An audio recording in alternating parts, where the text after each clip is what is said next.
Para terminar y redondear el capítulo de propiedades de las soluciones, necesitamos ver estas propiedades que a continuación siguen. En este recipiente tenemos dos soluciones, de la izquierda y de la derecha.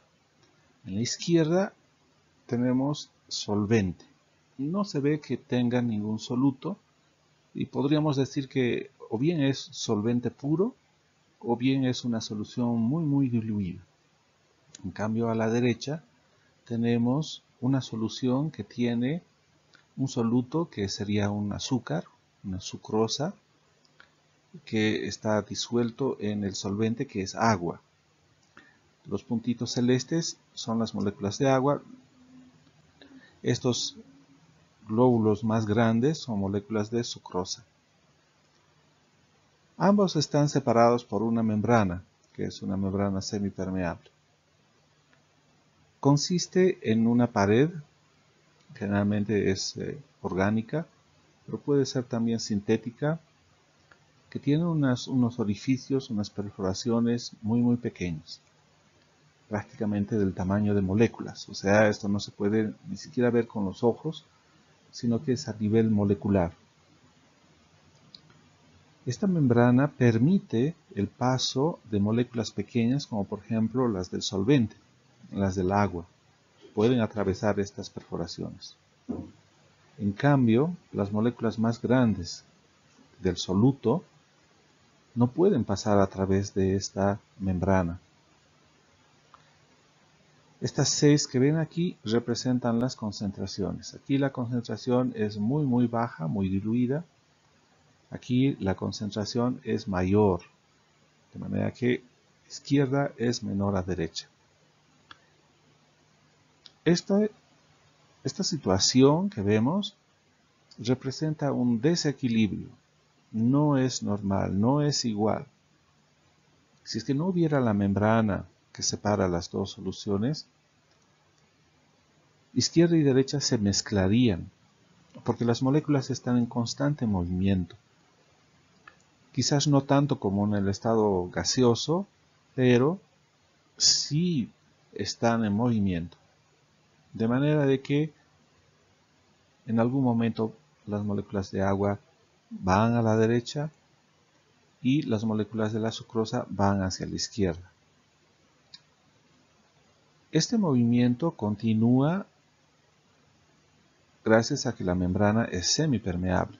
Entonces las moléculas de agua pasan hacia la derecha, pero las moléculas del soluto no pueden pasar hacia la izquierda. Este desequilibrio también se establece porque hay una diferencia de concentración. Y para restablecer este equilibrio, las moléculas pasan de izquierda hacia derecha hasta lograr que las concentraciones a la izquierda y a la derecha sean iguales. Cuanto más agua pasa hacia la derecha, la solución se va a diluir y la concentración va a bajar. El objetivo al final es de que ambas concentraciones sean iguales. Durante ese paso del agua de la izquierda hacia la derecha, aumenta la cantidad de agua en la derecha. Y eso significa un aumento en el nivel de la solución. Si este era el nivel inicial, el nivel aumenta por el continuo paso de agua de izquierda hacia derecha. Eso es ósmosis.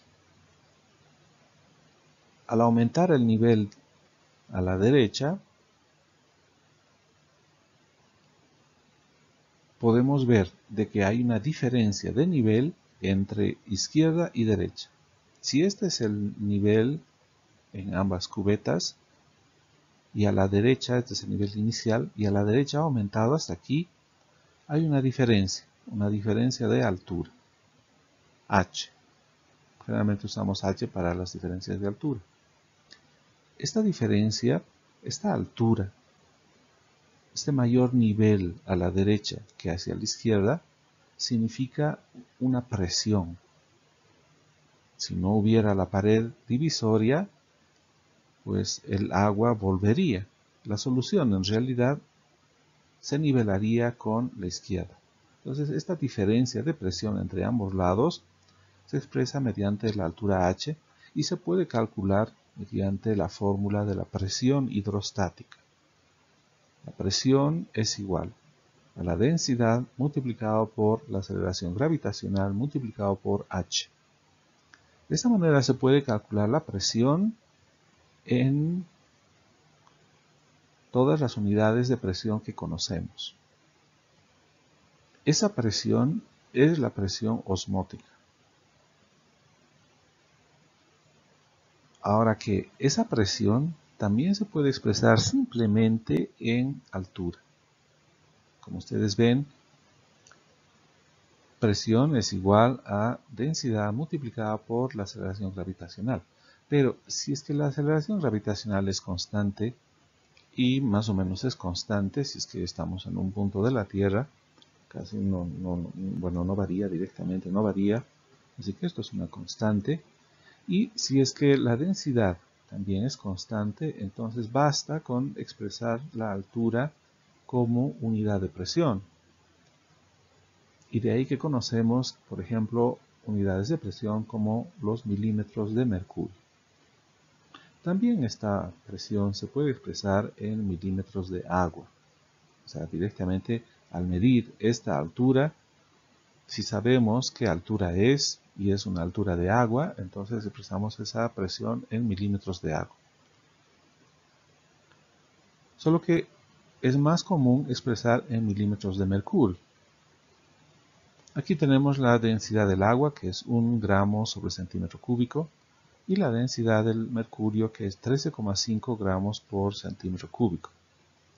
La ventaja del mercurio es de que nos permite calcular presiones más grandes. Si aquí tuviéramos, por ejemplo, algo así como 27 milímetros de agua de diferencia,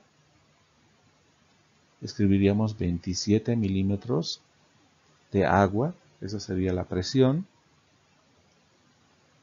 pero si es que lo escribimos como milímetros de mercurio, sería simplemente 2 milímetros, porque 27 dividido entre 13,5 es 2. Entonces nos permite expresar expresiones más grandes con cifras más pequeñas. De ahí que muchos medidores de presión están hechos también con mercurio. A veces tenemos presiones de, por ejemplo, 2 metros de agua, entonces eso es muy grande, ¿cómo medir?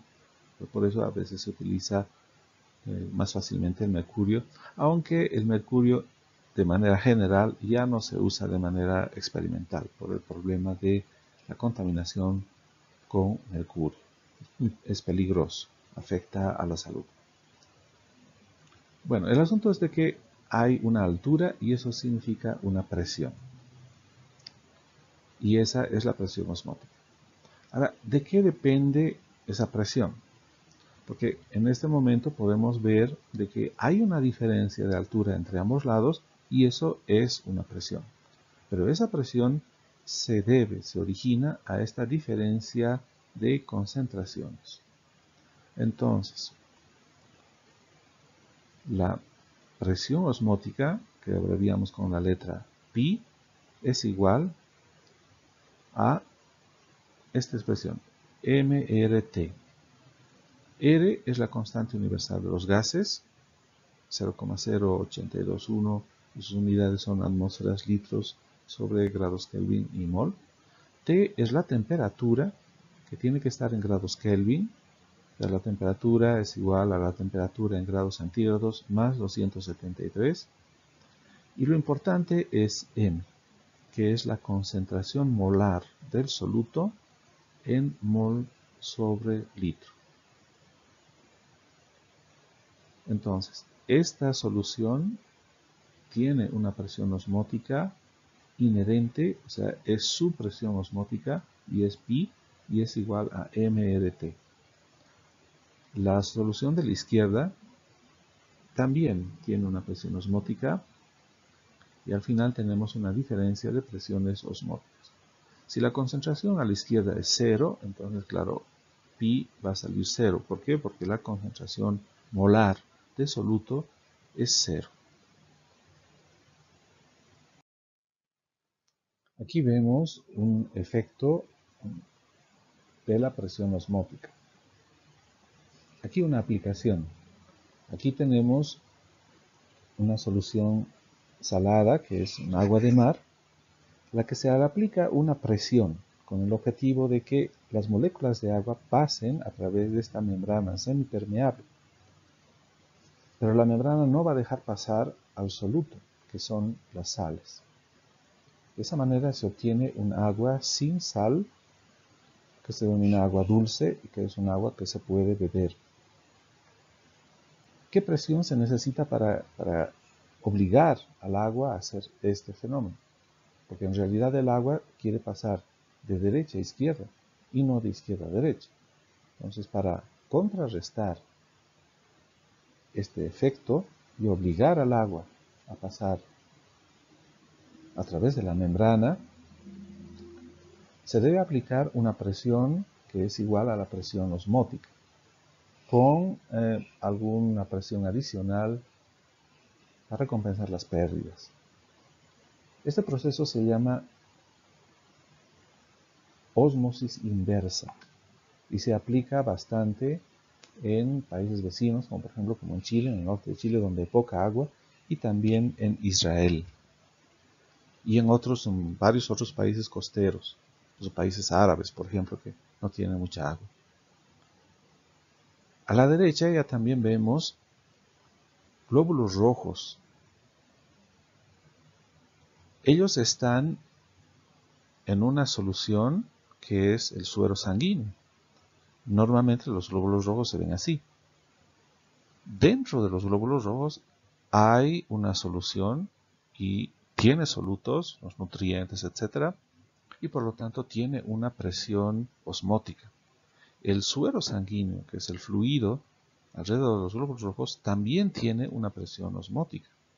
Cuando los dos tienen la misma presión osmótica, entonces se llama esto, o esta situación, se denomina isotónica.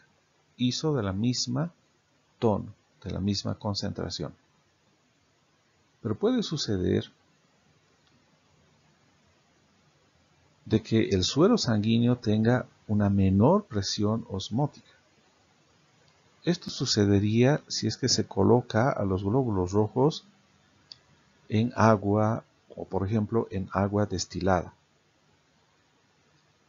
Si fuera así, si estuviesen en agua destilada, el agua intentaría pasar la membrana que recubre al glóbulo rojo, entra y al entrar infla el glóbulo rojo. Entonces los ven ustedes aquí inflados.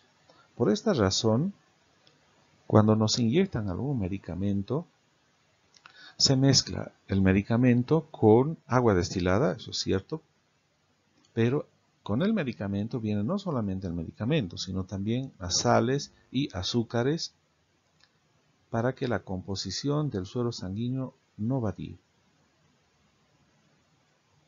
Si es que estos glóbulos rojos se inflan demasiado, pueden reventar. Por esa razón también es de que no es saludable tomar agua destilada, porque el cuerpo tiene fluidos. Dentro de las células hay fluidos y tienen una presión osmótica. Si es que tomáramos agua destilada, se hincharían todas nuestras células y reventarían. Una cosa similar sucede cuando vamos a nadar en una piscina. Han debido ver de que la piel se hincha, se hace gruesa, y es justamente este fenómeno. Nuestra sangre, nuestros fluidos corporales tienen sales que son necesarias para el funcionamiento de nuestro organismo, para que la corriente eléctrica pueda fluir, las señales del cerebro puedan llegar, etc.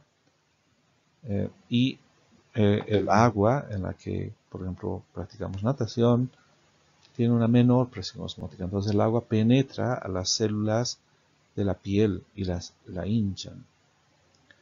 Al revés, si es que tomáramos agua de mar que tiene mucha sal, entonces la presión osmótica alrededor de nuestras células es mayor, es una mayor presión osmótica, porque tiene toda esa sal. Entonces el líquido dentro de nuestras células ya también trataría de compensar esa concentración y saldría fuera de las células, y eso significaría que se desinflan, y en ambos casos,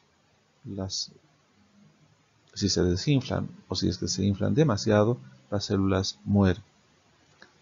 Si es que la solución alrededor, si es que el suero alrededor de las células tiene una mayor presión osmótica, entonces se dice hipertónica, de mayor concentración, y si es que es menor, es hipotónica. Este fenómeno de que las células se pueden secar con una solución salina se aprovecha, por ejemplo, cuando secamos la carne con sal o una solución muy salada.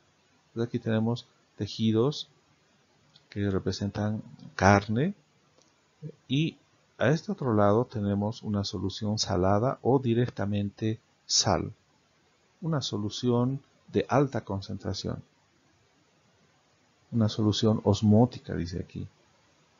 Entonces el agua de la carne sale fuera para tratar de compensar este desequilibrio a través de la pared celular. Y entonces eso hace que la carne se seque. De esa manera se hace el jamón, para conservar la carne durante más tiempo. Y esto es una cadena. Entonces los tejidos que están cerca de la solución salada se secan, pero a su vez los tejidos que están más profundos están al lado de otras células que tienen una menor presión osmótica, y entonces el agua va migrando, va transportándose desde el centro hacia afuera. Entonces esto requiere un tiempo, requiere un proceso.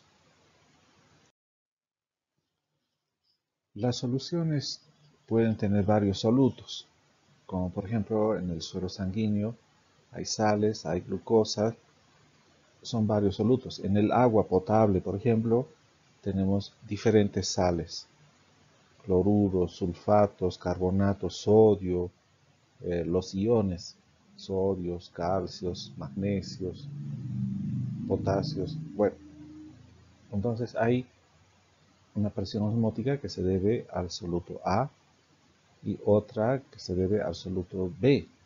Y entonces tenemos presión osmótica A y B y otros más. Y hay una membrana semipermeable y a través de ella pasa el agua. Entonces hay una presión osmótica total, que para este ejemplo sería igual a la presión osmótica de A más la presión osmótica de B. En la presión osmótica de A hay que reemplazar la concentración molar de A. En la de B, la concentración molar de B. En la presión osmótica total podemos sumar las dos presiones osmóticas, o también podemos calcularla con la concentración molar total. Entonces, para este fin se puede sumar las concentraciones, pese a que son concentraciones de diferentes solutos. Recordemos, por si acaso, la concentración molar es igual al número de moles de soluto dividido entre el volumen de la solución en litros. A su vez, el número de moles es igual a la masa dividido entre el peso molar o masa molar. En muchos libros, el peso molar se abrevia con la letra M mayúscula, pero tendríamos una confusión con la concentración molar, no es lo mismo. Por eso es que aquí he utilizado la abreviación PM, de peso molar, que se utiliza en varios libros más antiguos. Vamos a entrar a ver otras propiedades, como por ejemplo la temperatura de congelación. Cuando hace frío, el agua puede congelarse y entonces el agua cambia de estructura. La estructura del agua congelada es difícil de investigar, porque si es que ponen un cubo de hielo en el microscopio, se derrite. Entonces, para poder ver, bueno, ni siquiera en un microscopio se puede ver la estructura. Para analizar la estructura cristalina de una sustancia, se utilizan rayos X, ver cómo los rayos X desvían su camino y medir el ángulo, cómo se ha desviado. Entonces es muy difícil estudiar la estructura cristalina de las sustancias porque están tan pequeñas. Sin embargo, aparatos que pueden hacer eso se han construido. Algunas propiedades macroscópicas de los cristales, como por ejemplo la forma de los cristales, se puede ver en microscopios. Todos han debido ver los copos de nieve. Tienen formas muy espectaculares, muy lindas, y se dice que no hay dos copos de nieve que tengan la misma forma. Y todos tienen una forma hexagonal muy parecida a lo que estamos viendo en este pequeño recuadro. Entonces, esas formas de cristales se deben a que esas formas de los macrocristales se deben a que los verdaderos cristales, los cristales más pequeños, los cristales elementales, las celdas unitarias, así se denominan, conformadas por las moléculas de agua, tienen estas formas básicas, y los cristales más grandes son una combinación de estas formas básicas. ¿Cómo es el agua cuando no está formando cristales? Cuando cada molécula está suelta. Inicialmente sabemos que eso sucede en gases. Cada molécula está suelta y no está formando estos cristales. En el agua líquida se supone de que tampoco hay estos cristales, se supone, aunque esto también es necesario de investigar. Pero imaginemos de que en el agua líquida tenemos estas moléculas y están sueltas. ¿Qué pasa cuando se enfría un líquido? Como todas las sustancias, cuando un líquido se enfría, o con cualquier sustancia también sólida se enfría, se encoge. Entonces, aquí tenemos agua fría. Ahí las moléculas se aproximan cada vez más, su movimiento es cada vez menor.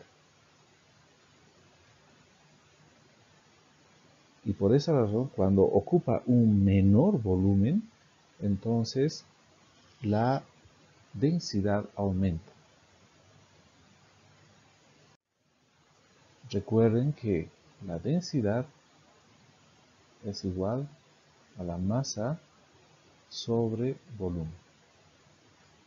Al disminuir el volumen, y manteniendo la masa constante, la densidad aumenta. Y es por eso que en el agua líquida, en el mar, en los océanos, arriba tenemos una agua más caliente o menos fría, y en las profundidades el agua es más fría.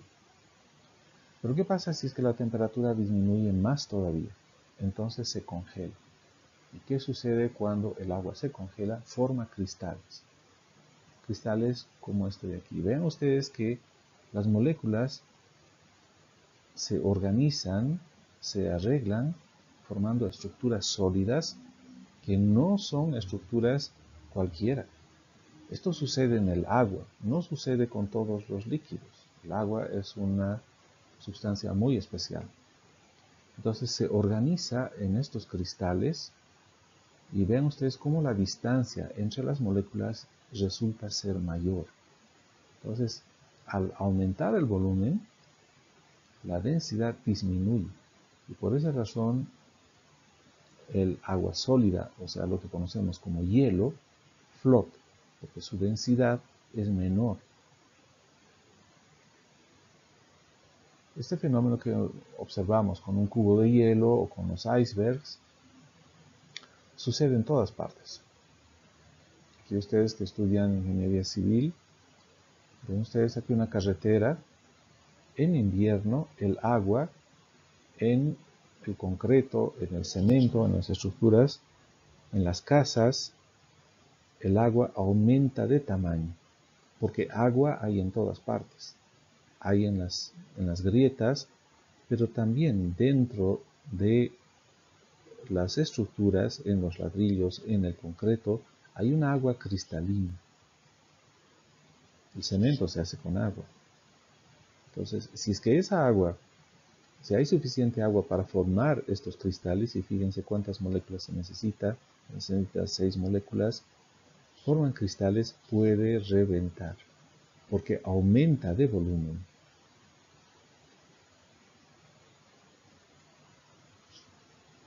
Se dice que en invierno las piedras se parten, justamente por eso. Agua en las grietas aumenta de volumen y hace reventar las piedras. Incluso, este proceso se utilizaban los incas para partir las piedras. Hacían una grieta en una piedra, ponían agua y en la noche esto congela y hace reventar las piedras, las parte. Esto sucede también en los motores. Un motor de un automóvil utiliza agua para refrigeración. Pero si es que esta agua se congela, entonces aumenta de volumen y revienta el motor, estas grietas. Entonces el motor es inservible. Para evitar eso, hay que hacer que el agua no se congele. Aquí vemos el diagrama de fases del agua. Aquí el estado líquido, vapor y sólido.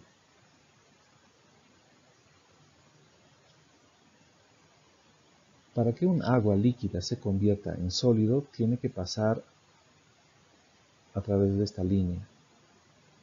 Y eso sucede a una temperatura.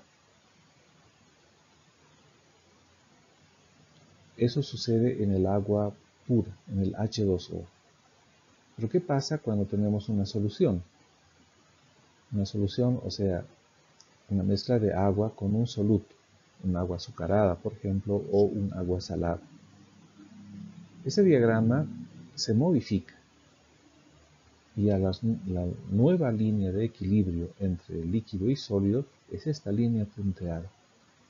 Entonces, ¿en qué momento el agua líquida se convierte en sólido? ¿En qué punto? Ya también en este punto. Si es que la presión es de una atmósfera. Entonces, ya no congela aquí, sino que congela aquí. Eso en el eje X depende de la temperatura. El eje X es la temperatura. Si antes congelaba a esta temperatura el agua pura, H2O, ahora la solución congela a esta otra temperatura. Esa es una disminución del punto de congelación. ¿De qué depende esta disminución? Esta diferencia de temperatura, este delta temperatura. Delta es la letra griega para D, nuestra D latina de diferencia. Es una diferencia de temperatura. Esa diferencia de temperatura de congelación es una propiedad del solvente, en este caso agua. ¿De qué depende? Es una propiedad del agua, es una constante que depende del agua, es una Kc, constante crioscópica que ustedes observan en esta tabla. En el caso del agua, la constante crioscópica es de 1.86. Entonces, 1.86 se reemplaza aquí en Kc. Y la concentración. Se trata de una solución que tiene soluto y esta concentración sí depende del soluto. ¿Cómo se calcula esta concentración? Es una concentración especial. La concentración es igual al número de moles de soluto dividido entre la masa de disolvente. Aquí hay que tener cuidado de que el disolvente es masa de disolvente en unidades de kilogramos. De manera que la concentración molal tiene unidades de mol sobre kilogramo. Mol de soluto dividido entre kilogramo de solvente.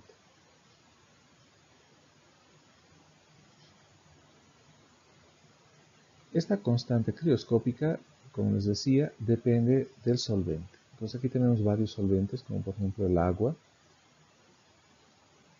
El agua congela a 0 grados centígrados normalmente y a una constante o tiene una constante de 1.86. Las unidades de esta constante son, lo vemos aquí arriba, grados Kelvin, kilogramo sobre mol.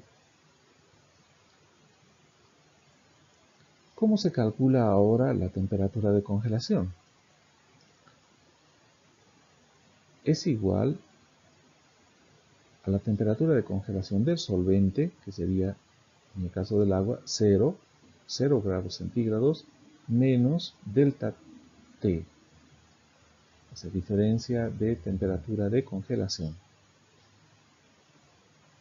Es importante aquí restar, porque es una disminución de la temperatura o el punto de congelación. Otros solventes. Utilizamos también otros solventes, como por ejemplo en los compuestos orgánicos, el benceno, el etanol, o sea, el alcohol es un solvente para algunos compuestos orgánicos. El alcohol congela a menos 114,6 grados centígrados. Entonces, esa temperatura de congelación es la que se debe reemplazar aquí. La constante crioscópica del etanol es 1.99. Eso se debe reemplazar aquí. Una vez que se calcula la diferencia, la disminución del punto de congelación, eso se reemplaza aquí. Entonces, en el caso del etanol, sería menos 114,6 grados centígrados menos la disminución en la temperatura de congelación.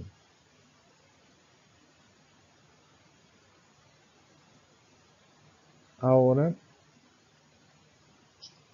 veamos ya también el punto de ebullición. Normalmente el agua hierve cuando la presión de vapor alcanza la misma presión que el aire que se encuentra alrededor. O sea, a nivel del mar sería una atmósfera.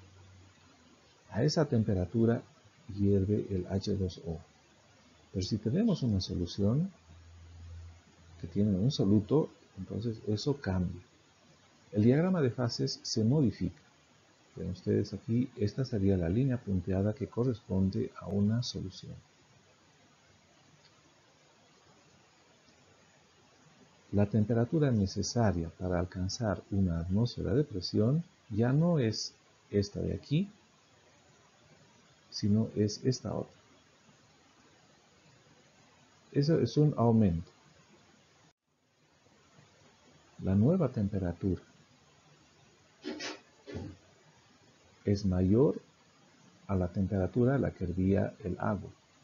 Ese aumento en la temperatura de ebullición, ese delta T, se calcula con una ecuación muy similar a la anterior. Es igual a una constante multiplicada por la concentración molar, que ya sabemos cómo se calcula. Pero es una otra constante. Esta es una constante que corresponde a la ebullición. Esa constante, ven aquí un ejemplo en esta tablita. Esa constante es la ebulloscópica, constante ebulloscópica. En el caso del agua es de 0.513.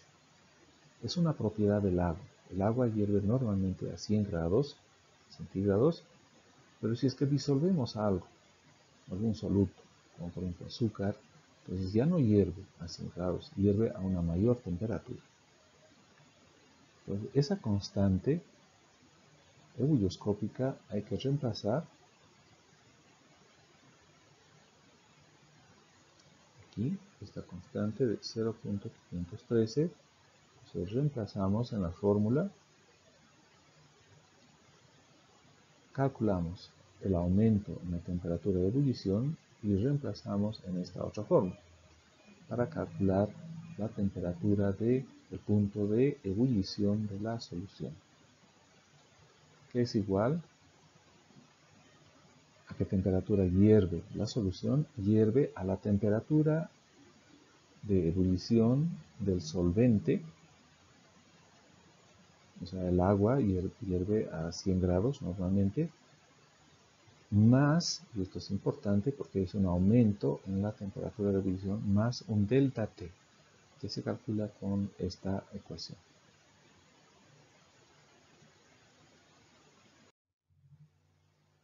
Ahora, los solutos pueden ser moléculas completas o pueden ser también iones.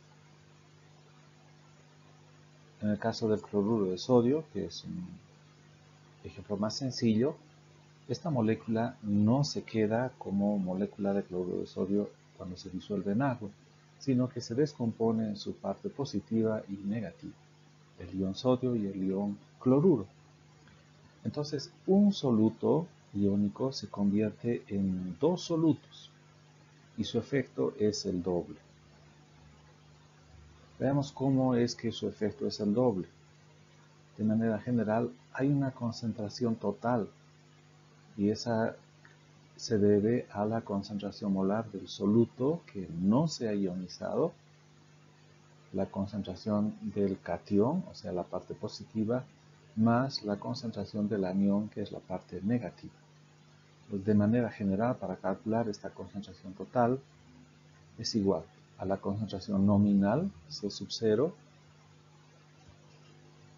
Esta es la concentración que debería haber si es que el soluto no se descompone en iones, multiplicado por esta expresión, 1 más alfa multiplicado por mu menos 1. Este factor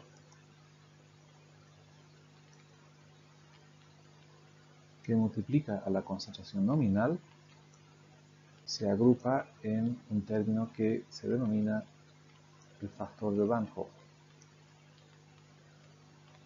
Y ese factor utilizamos convenientemente para calcular la presión de vapor, porque ya no es la concentración nominal, sino de que también están los iones. Entonces, ¿cómo se modifica esta concentración? Ya no, como se han producido iones, pues el efecto es mayor, hay como si hubiera más solutos. Entonces, multiplicamos por el factor de Van Hoff, que es el que modifica a la concentración nominal. Entonces, esta sería la nueva presión osmótica, este es el nuevo aumento, o este es el aumento en el punto de ebullición cuando tenemos solutos iónicos, y aquí la disminución de la temperatura de congelación. Aquí tenemos ejemplos para el factor de Van Hoff. En el caso del hidróxido de calcio, es una sustancia iónica que se ioniza completamente. Entonces, el porcentaje de ionización es 100%. En este caso, el grado de ionización, alfa, está aquí, alfa, es igual a 100 dividido entre 1 es igual a 1. Entonces reemplazamos eso para calcular el factor de Van Hoff. Alfa sería igual a 1. Y ahora mu. ¿Qué es mu? Mu es la suma de los coeficientes de los iones en la reacción de ionización. Aquí tenemos delante del calcio sería 1. Aquí delante del hidróxido sería 2. 1 más 2 es 3. Cuando el hidróxido de calcio se ioniza, da forma a los iones, se descomponen en iones, da lugar a 3 iones en total. 1 positivo y 2 negativos. Entonces, mu es 3. Mu es el número de iones de acuerdo a la reacción de ionización. Entonces, este 3 viene aquí, reemplazamos y hacemos las operaciones y calculamos, y es igual, al final, es igual a 3. Esto significa, se interpreta de la siguiente manera, de que cuando se disuelve una molécula de hidróxido de calcio, su efecto es el triple. Es el triple sobre la presión osmótica, el aumento de la temperatura de ebullición, la disminución de la temperatura de congelación. En el caso del cloruro de sodio, igual su porcentaje de ionización es 100%. Todo se ioniza. Entonces, 100 dividido entre 100 es 1, el grado de ionización. Luego se forman dos iones, un sodio y un cloruro. 1 más 1 es 2. Cuando reemplazamos mu es 2. Hacemos las operaciones y resulta que I es igual a 2. Entonces, cuando se disuelve una molécula de cloruro de sodio, el efecto es el doble. Por ejemplo, cuando se disuelve glucosa, un azúcar, el azúcar la glucosa es una molécula covalente en todos sus enlaces, no forma iones. Entonces, si se disuelve un mol de glucosa, su efecto es 1 nada más, porque no forma iones. Pero en el caso del cloruro de sodio, si se disuelve un mol, su efecto es el doble. Es como si disolviéramos 2 moles. Y aquí ya también un ejemplo de disociación, de ionización parcial. El ácido acético se descompone en la parte negativa y la parte positiva, pero esta disociación es solamente al 40%. Solamente una parte del ácido acético realiza esta disociación, justamente el 40%. Entonces, el grado de disociación, alfa, es igual a 40 dividido entre 100. Y eso resulta 0,4. Entonces reemplazamos, en vez de alfa ponemos 0,4. Luego vemos cuántos iones se producen de acuerdo a la reacción. 1 y 1 es 2. Reemplazamos 2. Hacemos operaciones, calculamos I y sale 1.4. Es decir que cuando se disuelve una molécula o un mol de ácido acético, su efecto no es como si es que disolviéramos solamente un mol, sino como si es que disolviéramos 1.4 moles. Pasamos ahora a la conductividad eléctrica, que es otra propiedad de las soluciones y que es importante de estudiar. Aquí tenemos una solución que tiene iones y está conectada a un circuito eléctrico, donde tenemos una batería, un polo positivo, polo negativo, y esta batería nos da una fuerza para mover electrones, una fuerza electromotriz o lo que comúnmente conocemos como diferencia de potencial. Esa diferencia de potencial hace que los electrones se muevan. Esa diferencia de potencial es el voltaje. Tiene un polo positivo y un polo negativo. Significa que por aquí circulan los electrones. Los electrones son negativos, vienen por este lado. Ahora, los electrones no pueden atravesar la solución y completar el circuito y continuar esto dando vueltas. Así que, ¿sobre qué iría? No hay un cable eléctrico que conduzca, que lleve desde el polo negativo al polo positivo. Entonces, ¿qué sucede en la solución?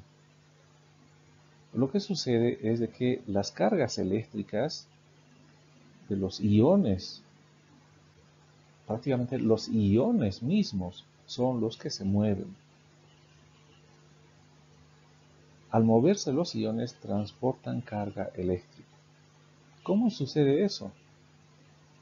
Pues aquí, este es el polo negativo, este es un electrodo, una superficie metálica dentro de la solución que es negativa. Entonces, como esto es negativo, atrae a los positivos, a los iones positivos. Entonces ellos se acercan. De esa manera, las cargas positivas se desplazan de izquierda a derecha en este esquema. Ahora, lo contrario ocurre en el otro electrodo, en el positivo. Debido a que hay una diferencia de potencial, este es negativo y este es positivo, las partículas negativas, los iones negativos, son atraídos hacia el electrodo positivo. Además, compensa el movimiento de los iones positivos a la derecha, entonces los negativos se van hacia la izquierda. De esa manera, las cargas negativas van hacia la izquierda. No es que los electrones están atravesando la solución, no. Los electrones se quedan en este electrodo y los negativos van al polo positivo y entregan su electrón. Y este electrón es el que completa el circuito. Y aparecen más electrones aquí. En los electrodos ocurren reacciones químicas. Los iones ya no quedan como antes eran. El ion positivo recibe un electrón y se neutraliza. Eso sucede, por ejemplo, con el hidrógeno. El hidrógeno H positivo recibe un electrón y produce hidrógeno neutro. Hidrógeno cero. Para balancear esta reacción, multiplicamos por 2 y fíjense, se produce hidrógeno neutro gas. O sea, de esa manera se puede producir hidrógeno a partir del agua. Sabemos que el ion hidrógeno está presente en el agua, no mucho, pero esto se puede mejorar añadiendo un ácido. Entonces ahí vamos a tener más iones hidrógenos y se obtiene entonces hidrógeno gas.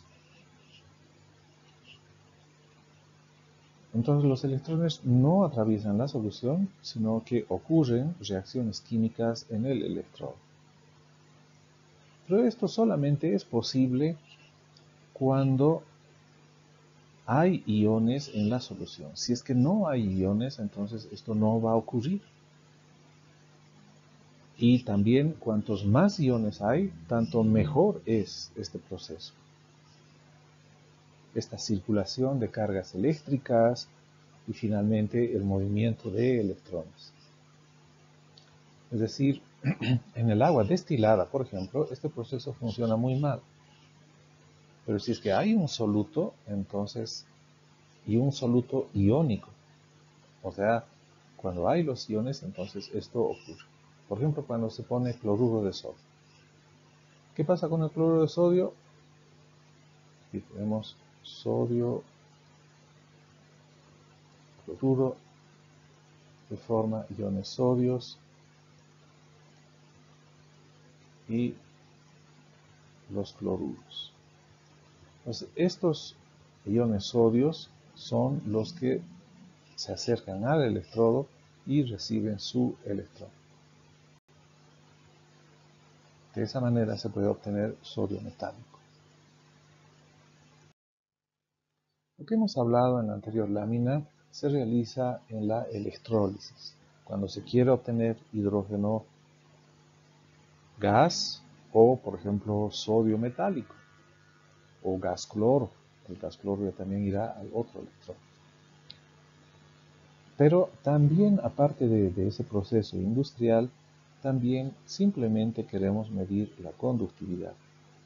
Entonces, la conductividad se mide en una celda, o sea, en un aparato en el que tenemos los electrodos de un tamaño, una superficie, una área A constante y conocida, por ejemplo, de 1 centímetro por 1 centímetro, y que están separados por una distancia D. Cuanto mayor la distancia, claro, más difícil es hacer pasar la corriente eléctrica. Pero podemos tomar una distancia de 1 centímetro, por ejemplo, para poder comparar una solución con otra solución. Esta sería la celda para medir esa conductividad.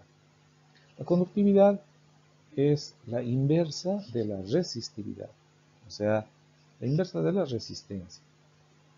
La resistencia es la oposición al paso de los electrones y en una solución sería la oposición al movimiento de los iones. En cambio, la conductividad es más bien lo opuesto, es cuán fácil pasan los electrones, bueno, los iones, cuán fácil se mueven los electrones y por lo tanto el circuito eléctrico se completa y entonces se mueven los electrones. Aquí está un voltímetro. El voltímetro mide el voltaje y aquí hay se puede medir lo mismo que el voltímetro, se puede medir también la corriente eléctrica. Esa celda de medición de la conductividad que hemos visto en la lámina anterior se realiza con un conductivímetro, que es lo que estamos viendo en esta imagen. Es un electrodo que tiene una superficie metálica positiva y otra negativa, y se mide la conductividad eléctrica entre esas dos superficies. Y este es un voltímetro, un poco especializado porque además también mide la temperatura. Entonces calcula directamente la conductividad eléctrica, que se utiliza para medir la calidad del agua. Aquí vemos la conductividad de diferentes tipos de agua. Por ejemplo, el agua pura tiene una conductividad de 0.055 microsiemens por centímetro. Las unidades son en Siemens por centímetro. Siemens es un apellido alemán. Se escribe así y se lee Siemens. Un Siemens, algunos dicen Siemens, pero se lee Siemens, tiene 1000 milisiemens.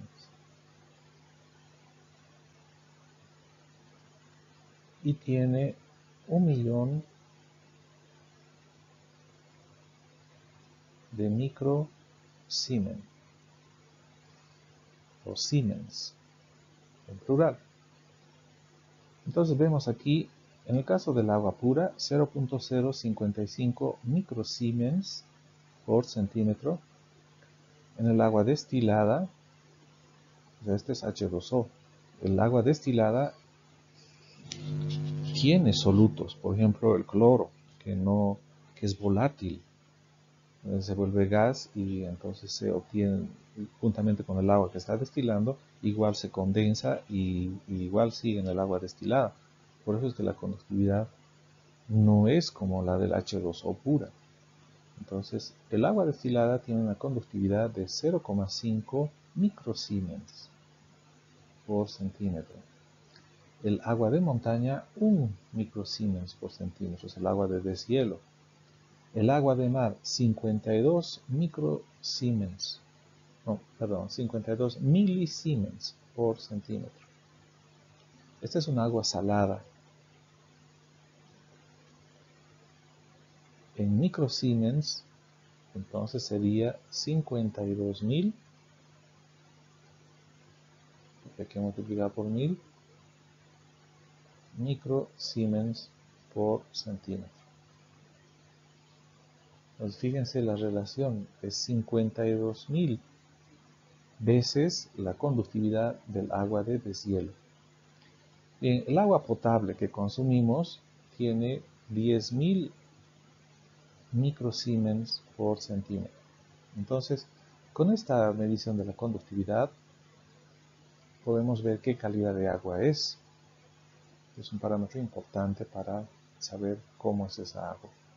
Los ingenieros civiles trabajan bastante, tanto para agua potable, agua de riego, aguas residuales, para ver cómo está la calidad de esa agua.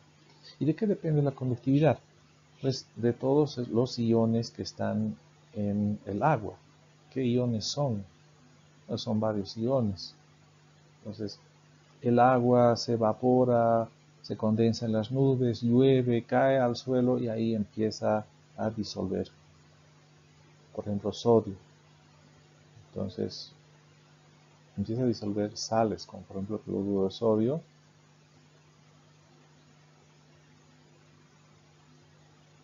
El cloruro de potasio. Pero hay otras sales más, como por ejemplo carbonato de sodio, sulfato de sodio. Y todos estos son fuentes de sodio.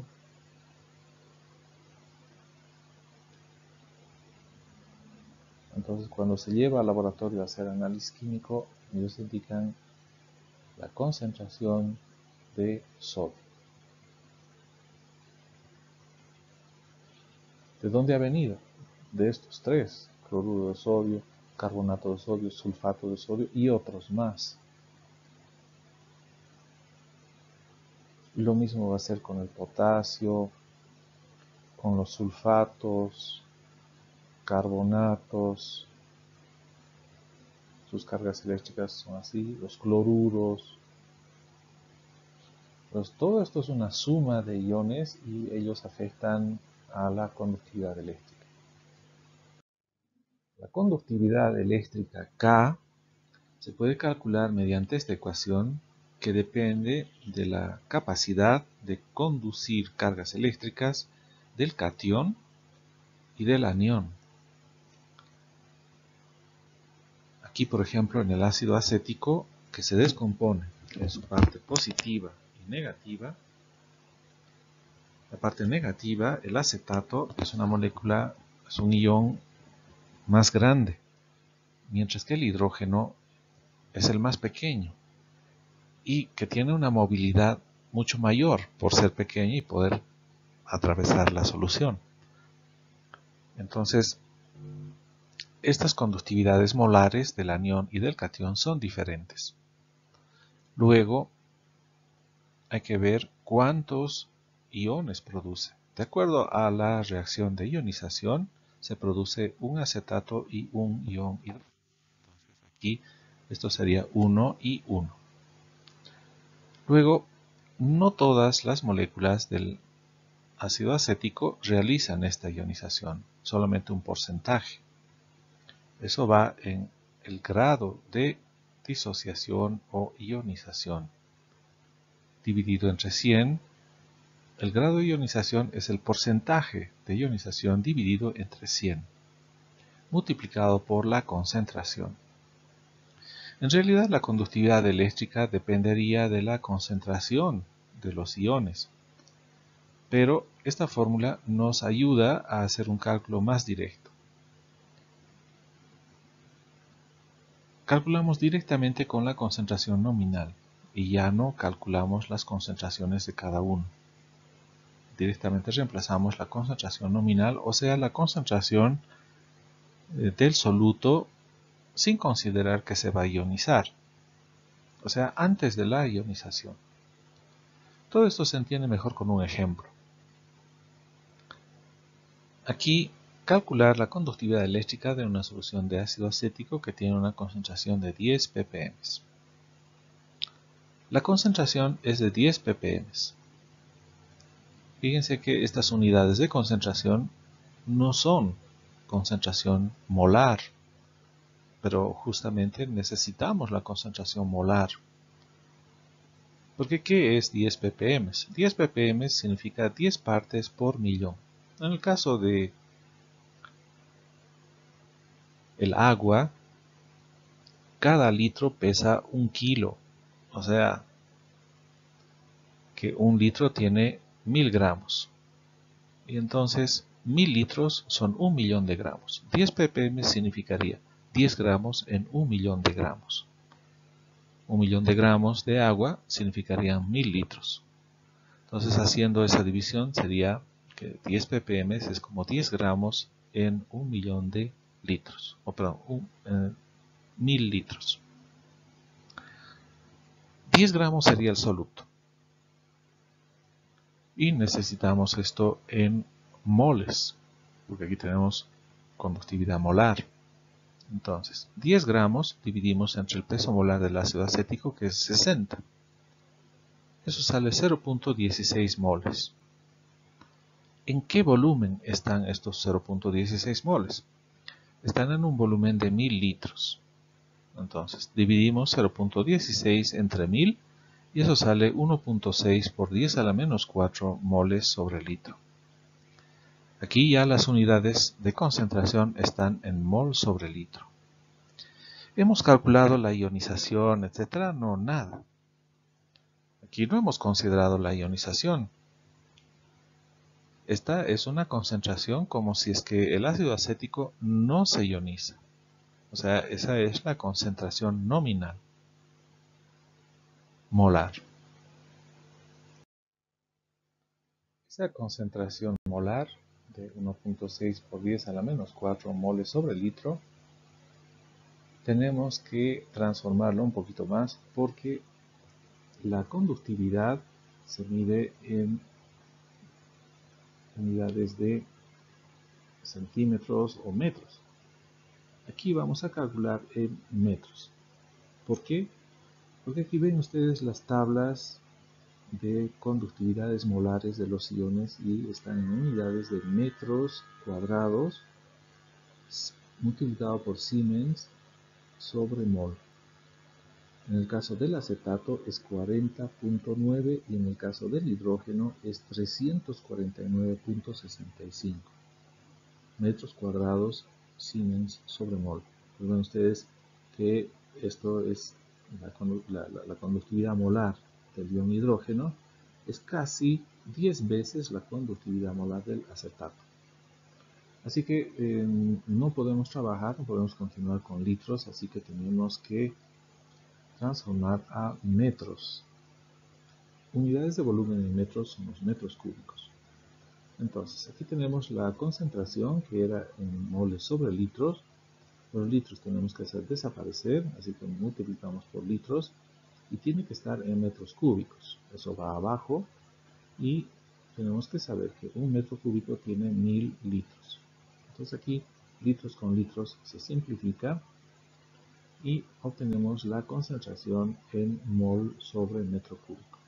El resultado es 1.6 por 10 a la menos 1 moles sobre metro cúbico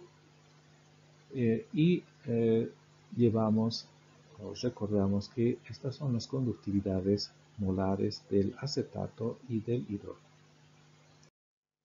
Ahora ya calculamos la conductividad eléctrica. La ecuación es esta y reemplazamos los valores. la concentración nominal era 1.6 por 10 a la menos 1, eso reemplazamos, aquí es la concentración. El grado de disociación del ácido acético es de 40%, o sea 0.4.